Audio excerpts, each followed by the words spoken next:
నేరాల నియంత్రణలో రేవంత్ రెడ్డి ప్రభుత్వం ఘోరంగా విఫలమైందని టీఆర్ఎస్ అధ్యక్షురాలు కవిత ఆరోపించారు. రాష్ట్రంలో నిత్యం బాలికలు, మహిళలపై అఘాయిత్యాలు జరుగుతున్నా ముఖ్యమంత్రి మొద్దు నిద్ర వీడడం లేదని విమర్శించారు. రోజుకు 5 పోక్సో కేసులు నమోదవుతున్నాయంటే హోంమంత్రిగా రేవంత్ రెడ్డి ఫెయిల్ అయ్యారని నిప్పులు చెరిగారు. ఇప్పటికైనా సీఎం మొద్దు నిద్ర బీడి మహిళలు, బాలికల భద్రతకు ప్రాధాన్యత ఇవ్వాలని కవిత డిమాండ్ చేశారు.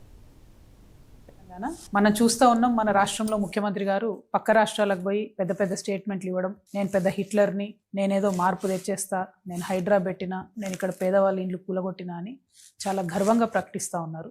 ఇది దారుణం. ఇటువంటి నాయకులు ఇంతవరకు తెలంగాణ ఎప్పుడు చూడలేదు. నేను ఇవాళ ముఖ్యమంత్రి గారిని సవాల్ చేస్తూ ఉన్నా, మీరే హోమ్ మినిస్టరు, మీరే సీఎం. ప్రతిరోజు ఒక చిన్న పాప, ప్రతిరోజు ఒక బాబు, ప్రతిరోజు ఒక మహిళ ఏదో ఒక విషాద సంఘటన చూడకుండా తెలంగాణ ఉండలేదు. ఇవాళ ఏ రిపోర్ట్ చూసినా కూడా 5 మంది చిన్నపిల్లల్ని మొలెస్ట్ చేస్తూ ఉన్నారు, చంపేసేటటువంటి ప్రయత్నం చేస్తూ ఉన్నారు. 5 POCSO cases per day or being reported from Telangana. ఖమ్మంలో నిన్న ఒక చిన్న పాపను చంపేసేటటువంటి ప్రయత్నం, 4th ఫ్లోర్ నుంచి తోసేసేటటువంటి ప్రయత్నం జరిగింది. పట్టపగలే బట్టబయలుగా భయం లేకుండా దారుణాలు జరుగుతున్నాయంటే మీరు అట్టర్ ఫ్లాప్ అయినరు హోంమంత్రి కానీ అర్థం. మహిళల సంగతి ఆలోచించుకున్నట్టయితే మొత్తం సౌత్ ఇండియాలో మనం టాప్ ఉన్నాం. ప్రతిరోజు 67 మంది మహిళల మీద ఏదో రకమైనటువంటి హింస జరుగుతూ ఉంది.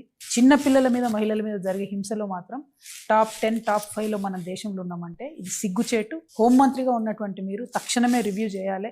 ఇది చాలా సీరియస్ ఇష్యూ. ఒక పెద్దన్నగా ఉండాల్సినటువంటి మీరు చిన్నపిల్లల్ని, మహిళల్ని పట్టించుకోకపోతే తీవ్రమైనటువంటి తిరుగుబాటు మహిళలలో వస్తుంది.